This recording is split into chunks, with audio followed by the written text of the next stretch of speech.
Hello दोस्तों, कैसे हैं आप लोग। हम लोग आज से देखेंगे जो है इंग्लिश का सब्जेक्ट एलएलबी फर्स्ट सेमेस्टर का जो सिलेबस है वो कवर करेंगे।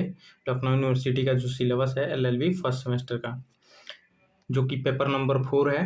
ठीक है, तो हमारा जो यूनिट फर्स्ट है वो ग्रामर और यूसेज का बात करता है। ठीक है, जिसमें पहला टॉपिक हम लोग का है टेंस एंड कॉन्कॉर्ड। ठीक है, तो इसी टॉपिक को हम लोग देखेंगे। उसके बाद से प्रीपोजिशन, फिर करेक्ट यूज ऑफ आर्टिकल देखेंगे। ठीक है, एक एक करके सभी को हम लोग डिस्कस करेंगे। तो चलिए स्टार्ट करते हैं।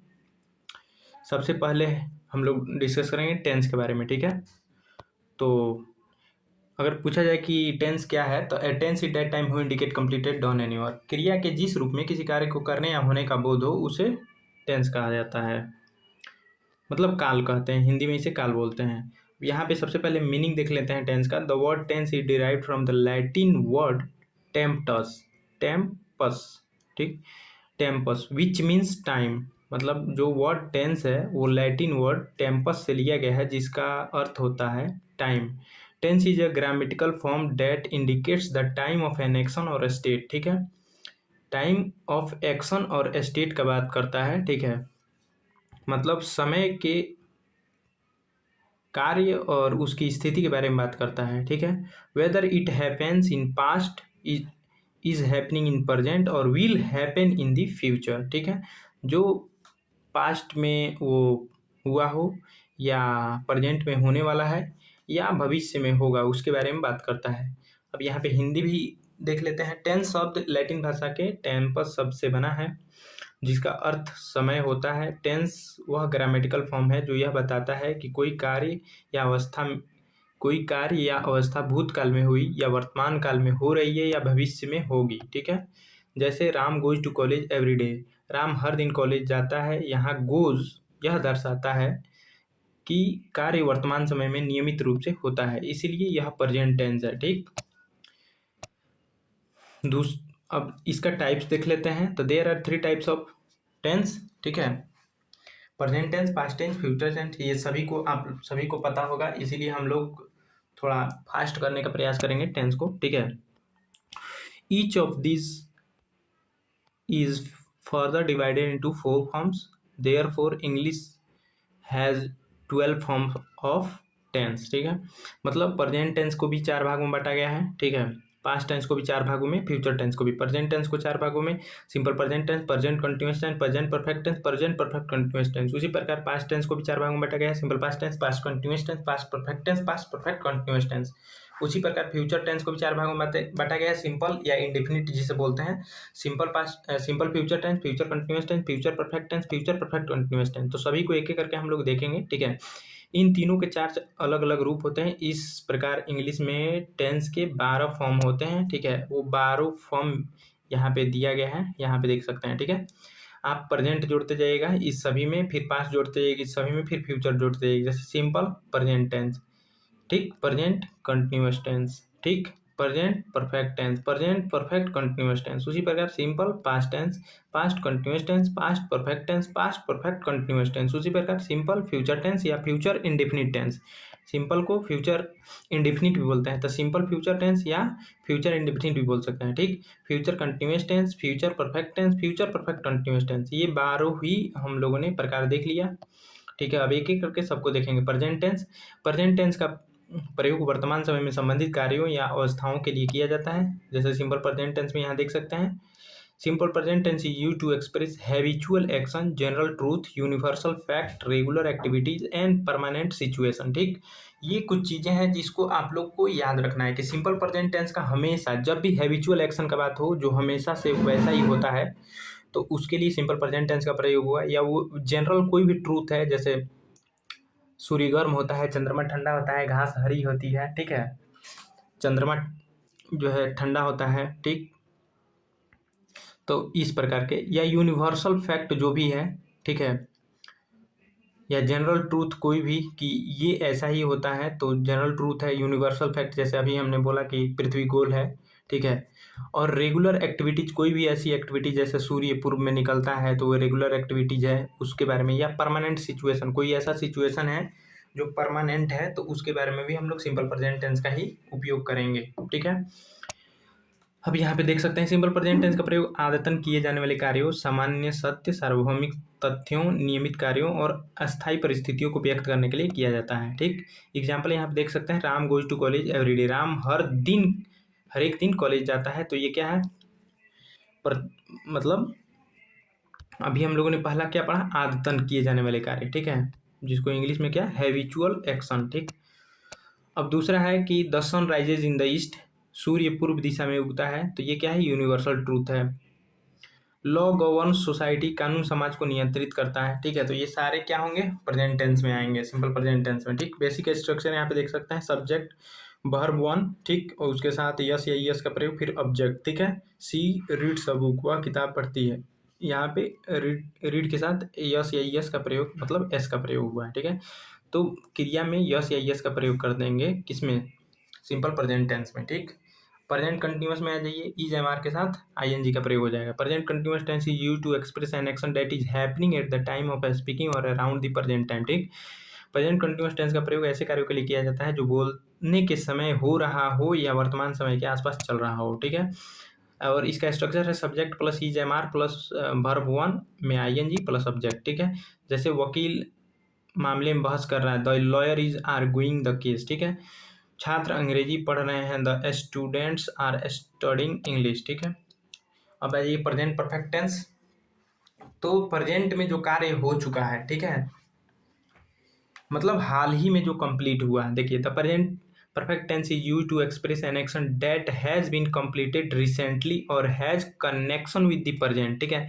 प्रेजेंट परफेक्ट टेंस का प्रयोग ऐसे कार्यों के लिए किया जाता है जो हाल ही में पूरा हुआ हो या जिसका संबंध वर्तमान समय से हो, ठीक है।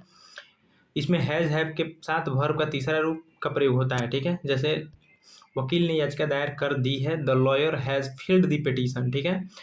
न्यायालय ने अपना निर्णय सुना दिया है, the court has delivered its judgment, ठीक। अब आ जाइए प्रेजेंट परफेक्ट कंटिन्यूअस टेंस, तो ऐसा जो अभी मतलब भूतकाल में शुरू हुआ, अभी जारी है, मतलब बीते हुए समय में शुरू हुआ है, मतलब पीछे शुरू हुआ है, अभी चल ही रहा है, तो उसके लिए प्रेजेंट परफेक्ट कंटिन्यूअस टेंस का प्रयोग किया जाता है। The present perfect continuous tense is used to express an action that started in the past and is still continuing in the present, ठीक है। प्रेजेंट परफेक्ट कंटिन्यूअस टेंस का प्रयोग ऐसे कार्यों के लिए किया जाता है जो भूतकाल में शुरू हुआ और अभी भी क्या है, जारी है। स्ट्रक्चर इसमें हैज या हैव के बाद बीन का प्रयोग, फिर वर्ब में आईएनजी का प्रयोग, फिर ऑब्जेक्ट और फिर सीन्स या फॉर्ब का प्रयोग, और उसके बाद से अदर वर्ड। जैसे यहाँ पे देख सकते हैं, वकील 2 घंटों से मामले में बहस कर रहा है, the lawyer has been arguing the case for 2 hours, ठीक है। अब आ जाइए पास्ट टेंस में, ठीक है। तो सिंपल पास्ट टेंस में क्या, जो बीत चुका है, ठीक है। The simple past tense is used to express an action was completed in the past, ठीक है ना। सिंपल पास्ट टेंस का प्रयोग ऐसे कार्यों को व्यक्त करने के लिए किया जाता है जो भूतकाल में पूरा हो चुका है, ठीक है। इसमें क्या होता है, सब्जेक्ट और वर्ब का दूसरा रूप फिर ऑब्जेक्ट का प्रयोग होता है, ठीक है। जैसे न्यायाधीश ने कल निर्णय सुनाया, द जज डिलीवर्ड द जजमेंट एस्टरडे, ठीक है। वकील ने पिछले सप्ताह याचिका दाखिल की, ठीक है। The lawyer filed the petition last week, ठीक है। अगला है पास्ट कंटिन्यूअस टेंस, मतलब ऐसे ये टेंस है जिसमें मतलब बीते हुए समय में वो कार्य जारी था, मतलब चल रहा था, ठीक है। Past continuous tense is used to express an action that was in progress at a particular time in the past, ठीक है। पास्ट कंटिन्यूअस टेंस का प्रयोग ऐसे कार्यों के लिए किया जाता है जो भूतकाल में किसी विशेष समय पर जारी था, ठीक है। इसमें वाज वर्ब के साथ आईएनजी का प्रयोग, फिर उसके बाद सब्जेक्ट होता है, ठीक है। सब्जेक्ट के बाद वाज वर्ब फिर आईएनजी, ठीक है, वर्ब के साथ आईएनजी का प्रयोग। जैसे न्यायाधीश सुबह 11 बजे मामले की सुनवाई कर रहे थे, तो द जज was hearing the case at 11 AM, ठीक है। अब आ जाइए पास्ट परफेक्ट टेंस, मतलब कि जो भूतकाल में पूरा हो चुका था, ठीक है। देखिए एक तो था कि भूतकाल में कोई कार्य हुआ तो उसके लिए सिंपल पास्ट टेंस, उसके बाद से पास्ट कंटिन्यूअस है जो भूतकाल में वो चल रहा था, तो उसके लिए पास्ट कंटिन्यूअस टेंस। और एक भूतकाल में कोई कार्य पूरा हो चुका था मतलब दूसरे कार्य के होने से पहले में तो कार्य पूरा हो चुका था, और पास्ट परफेक्ट में दूसरे कार्य के पूरा होने से पहले कोई कार्य हो चुका था, ठीक है। The past perfect tense is used to express an action that had been completed before another action in the past, ठीक है। पास्ट परफेक्ट टेंस का प्रयोग ऐसे कार्य के लिए किया जाता है जो भूतकाल में किसी दूसरे कार्य के होने से पहले पूरा हो चुका था। ठीक है, स्ट्रक्चर क्या है, सब्जेक्ट हैड के साथ वर्ब का तीसरा रूप फिर ऑब्जेक्ट। ठीक है, यहाँ पे देख सकते हैं न्यायालय द्वारा मामले की सुनवाई शुरू करने से पहले वकील याचिका दाखिल कर चुका था। The lawyer had field the petition before the court started hearing the matter. ठीक है, अब आ जाइए पास्ट परफेक्ट कंटिन्यूअस टेंस।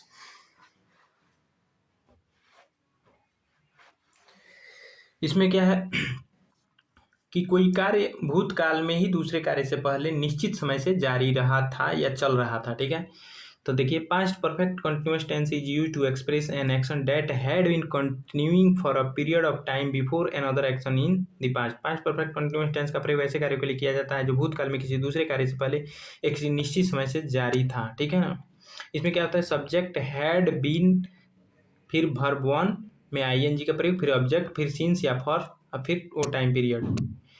जैसे एग्जाम्पल देख सकते हैं कि न्यायाधीश द्वारा न्यायालय स्थगित किए जाने से पहले वकील 2 घंटे से मामले में बहस कर रहा था। The lawyer had been arguing the case for 2 hours before the जज एडजॉर्न द कोर्ट। ठीक है, अब आ जाइए फ्यूचर टेंस पे।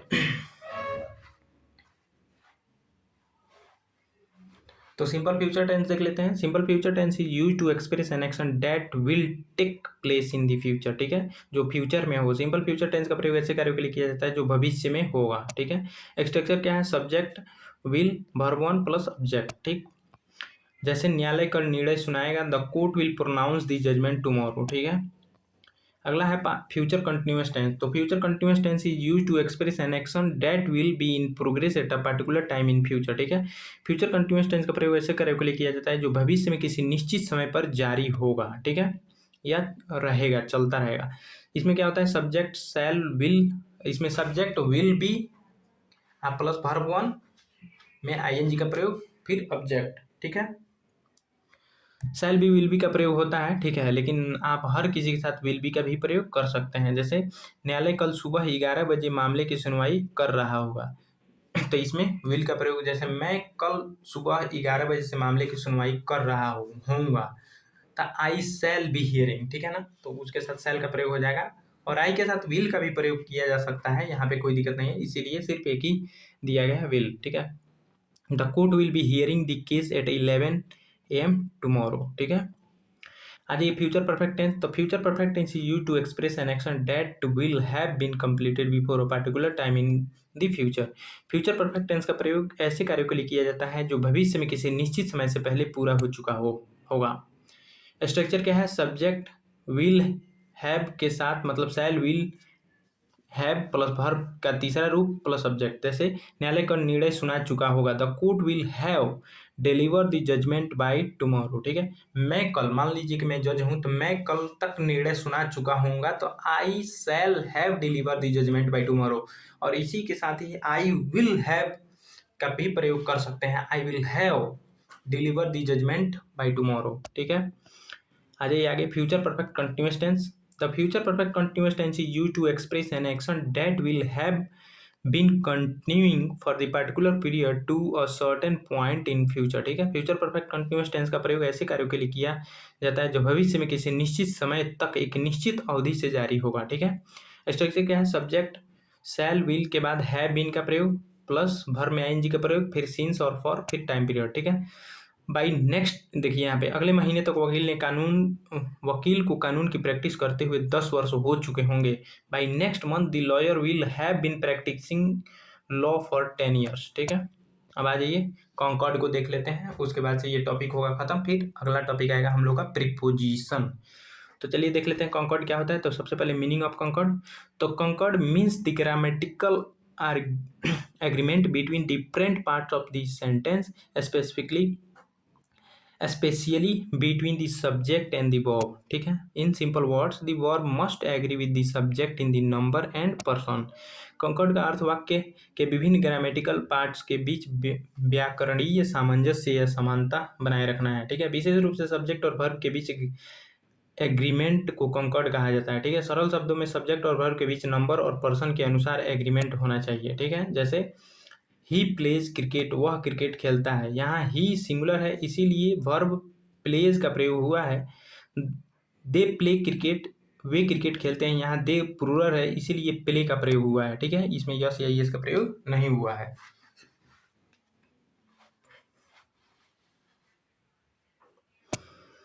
तो यहाँ पे क्या था कि वर्ब के बीच नंबर और पर्सन के अनुसार एग्रीमेंट होता है, ठीक है।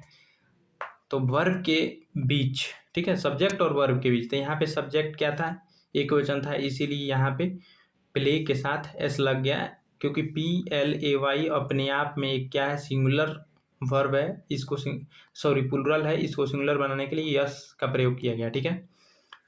क्योंकि यहाँ पे ये सिंगुलर है, ये प्लूरल है, प्ले PLAY, तो इसको प्लूरल बनाने के लिए एस लगेगा, ठीक है। तो उस प्रकार से यहाँ पे ये प्लूरल है और प्ले भी ऑलरेडी प्लूरल है, इसलिए इसमें यस का प्रयोग नहीं किया गया।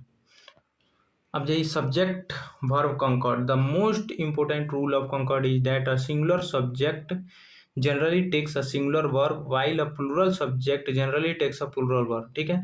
कंकॉर्ड का सबसे महत्वपूर्ण नियम यह है कि सामान्यतः सिंगुलर सब्जेक्ट के साथ सिंगुलर वर्ब और प्लूरल सब्जेक्ट के साथ प्लूरल वर्ब का प्रयोग किया जाता है, ठीक है।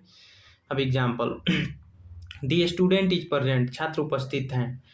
यहाँ पे, और यार कहाँ चला गया, यहाँ पे द स्टूडेंट आर प्रेजेंट, छात्र उपस्थित हैं, ठीक है। तो दोनों में क्या है कि यहाँ पे छात्र उपस्थित है, एक छात्र का बात हो रहा है, यहाँ पे छात्र उपस्थित हैं, बहुत सारे स्टूडेंट का बात हो रहा है, ठीक है, इसीलिए यहाँ पे एस लगा, ठीक। अब इम्पोर्टेंट रूल्स ऑफ कंकॉर्ड देख लेते हैं।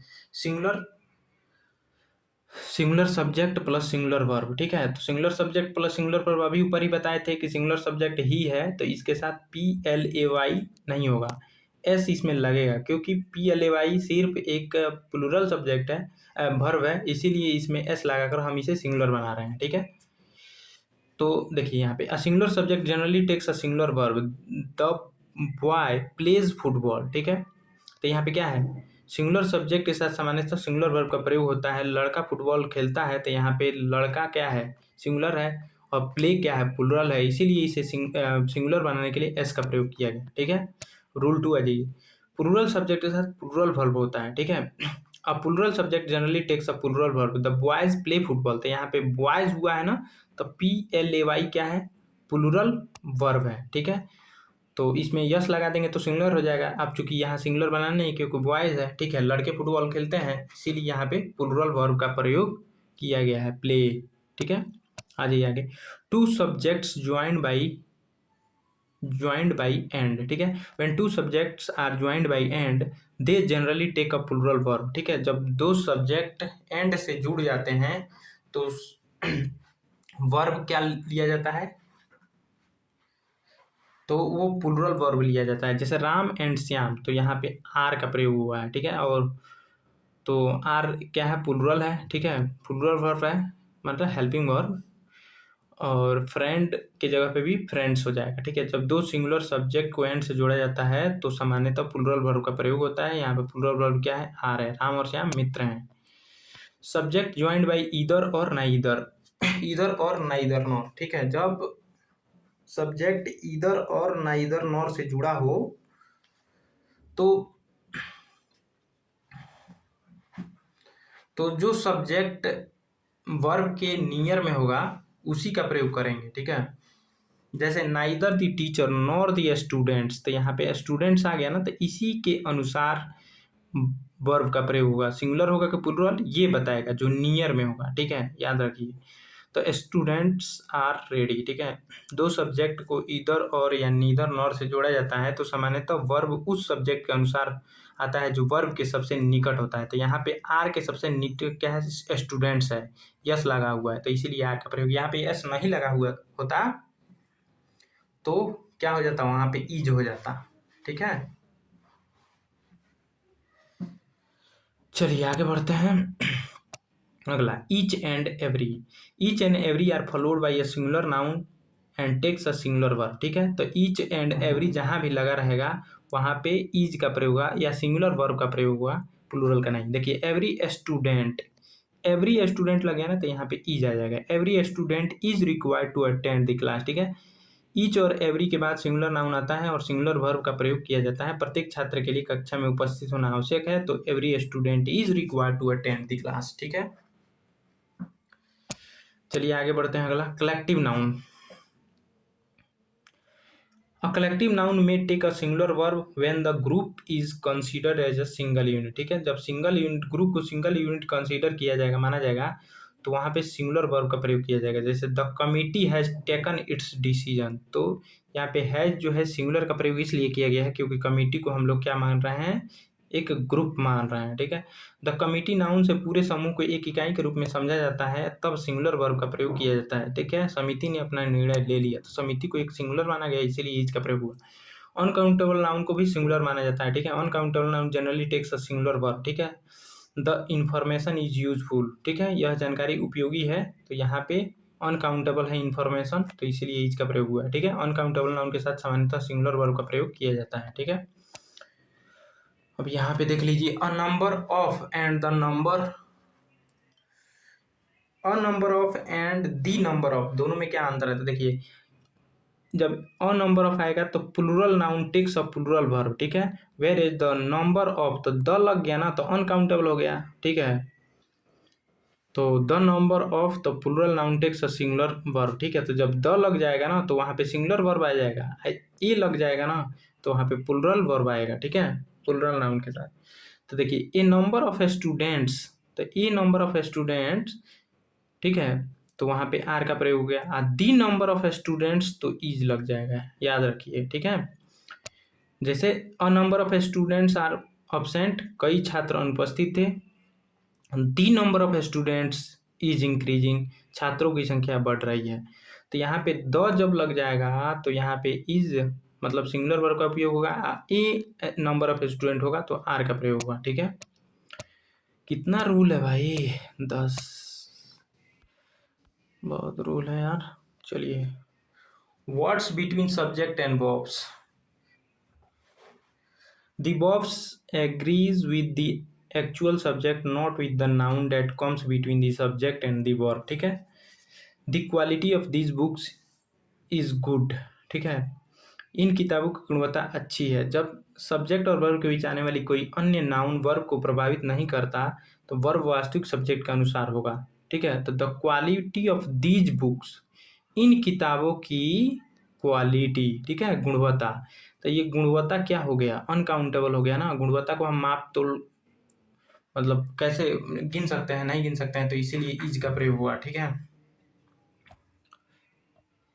अब आ जाइए वन ऑफ, तो the expression one of plural noun takes a singular verb because the subject is one. ठीक है, जब सब्जेक्ट ही वन हो, भले वो प्लूरल नाउन के साथ जुड़ा हो, लेकिन उसके साथ जो प्रयोग होगा वर्ब वो सिंगुलर वर्ब होगा। ठीक है, जैसे one of my friends is a lawyer, मेरे दोस्तों में से एक वकील है। ठीक है, तो एक का बात हो रहा है ना, दोस्तों में से एक, तो एक होगा तो इसीलिए इज का प्रयोग हुआ है। ठीक है ना, वन ऑफ द प्लूरल के साथ, क्या यार बार बार तुम लोग, one of the plural noun के साथ सिंगुलर वर्ब आता है क्योंकि वास्तविक सब्जेक्ट वन है। ठीक है, अब यहाँ पे डिफरेंस देख सकते हैं टेंस और कॉन्कर्ड में। ठीक है, हिंदी और इंग्लिश दोनों में है। सो थैंक्स फॉर वाचिंग, मिलते हैं नेक्स्ट वीडियो में नेक्स्ट टॉपिक के साथ। और हमारा अगला टॉपिक आप लोगों को पता ही है कि क्या होने वाला है। यहाँ पे कुछ कॉमन एरर दिया गया है टेंस और कॉन्कर्ड में, यहाँ पे आप लोग देख सकते हैं। ठीक है, एरर नंबर 2 है, एरर नंबर 3 है, पॉज करके देख लीजिएगा वीडियो को, क्योंकि दोस्त लाइट कट गया है और गर्मी बहुत ज़्यादा हो रहा है। तो ठीक है, यहाँ पे समरी दिया गया है। और आप लोग टोटल अगर इंग्लिश का जो है नोट्स लेना चाहते हैं, यहाँ पे कुछ क्वेश्चन भी है इसका, तो हमारे मोबाइल नंबर 7369049615 पे व्हाट्सएप पे आपको ओनली सिर्फ 50 रुपीज़ पे करके उसका स्क्रीनशॉट भेजना है और बोलना है इंग्लिश लॉ, मतलब नोट्स। ठीक है, और आपको अपना सेमेस्टर लिखना है, आपका नोट्स आपके पास पहुंच जाएगा पीडीएफ में। ठीक है, और अभी जो हम पढ़ाए हैं तो इसको आप ऐसे वीडियो से नोट कर सकते हैं। और अगर आपको ऐसे नोट्स देखना है तो आप इस वीडियो के लिंक में जाकर देख सकते हैं। ठीक है, हम लिंक में डाल दिए हैं इसको, लिंक को क्लिक करके आप जाके देख सकते हैं। सो थैंक्स फॉर वाचिंग, मिलते हैं नेक्स्ट वीडियो में नेक्स्ट टॉपिक के साथ।